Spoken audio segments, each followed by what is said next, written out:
Hello and welcome. My name's Anand and you're very welcome to the Wellness with Anand YouTube channel. I'm an emotional wellness coach and I support clients who are weighed down by inner struggles to help them uncover their inner richness. And you can learn more about me in the description box below. In today's video, I'm going to share another case study, and this time it's a story that some of us tell ourselves that we can't stop, we have to keep going. So it's a case study of all work and no balance. So if you're new to my channel, you're very welcome, and if you're returning back, it's great to see you. So today I'm going to share a little story about Anne. Anne is a manager. She looks after a large team. And she came to coaching for me, and Anne's not her real name, it's a fictitious name. But she came to me last year looking for coaching because she was exhausted. She was consistently working all the time, and it was really impacting her well-being. She found herself getting very tired, irritable, and just not feeling really great. And what she identified was that with her own team, she gave them plenty of time to take breaks, to rest. She would encourage them. And she noticed she wasn't giving herself the same thing. And it wasn't coming from her employer. They weren't expecting her to work excessive hours, but she found herself working excessive hours. And she just couldn't keep up with her own internal relentless pace.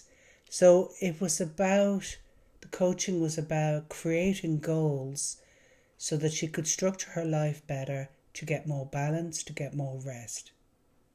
So if that's you may relate to Anne very much.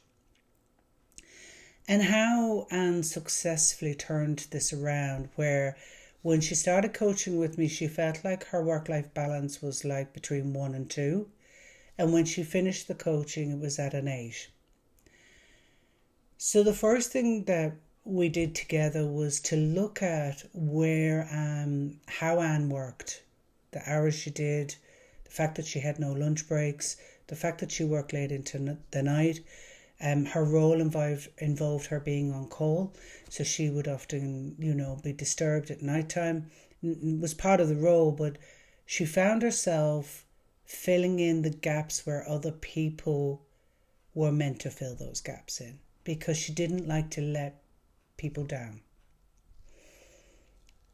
And it was this balance of being a good team player and also taking care of her own needs. So the first thing Anne started doing was putting structure to her day.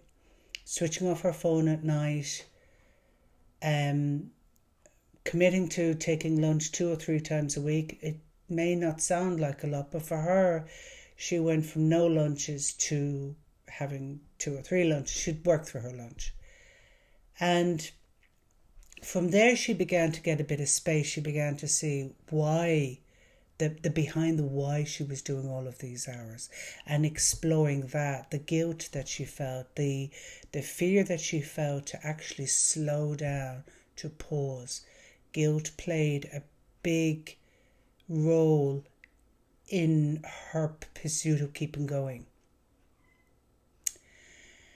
And so as Anne began to take practical measures to bring more time, more rest into her day, at the same time, it gave her the space to look at the reasons why she was overdoing things. And she actually turned things completely around, where she did no work at the weekend. She switched off at 5 o'clock. Her relationships around her began to really improve. She ate family with her dinner. She wasn't working late into the night.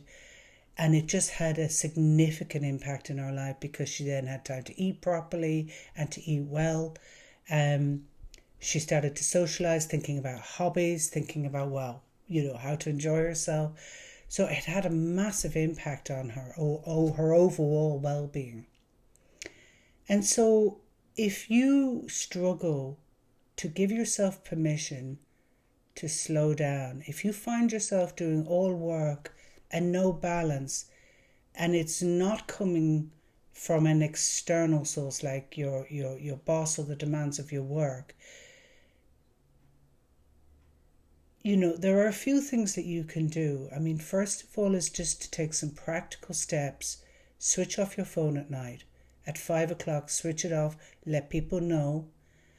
Look at where can you delegate the work. Where can you talk to your employer to support you? Or let's say you might be doing community work and you're not actually in a job, but you still find yourself doing all this relentless doing. Where can you slow down? Where can you delegate? And if you're finding yourself overwhelmed by the level of work that you're doing, I do have a free workbook on dealing with overwhelm. And this can also equally support those who feel compelled to keep working and feel guilty if they stop. Because there's a whole section in this workbook where you can explore meeting with guilt or shame or fear that keeps you in that loop of overdoing and never resting. So there's a link down below where you can download that guidebook. If you feel like you really want some more coaching support, I can offer you a free 1-hour insight coaching call where together we can just, start to explore and unpack what it is that's keeping you from all work and no play and no balance in your life. So there's details down below, and thank you for listening, and I'll see you in the next video.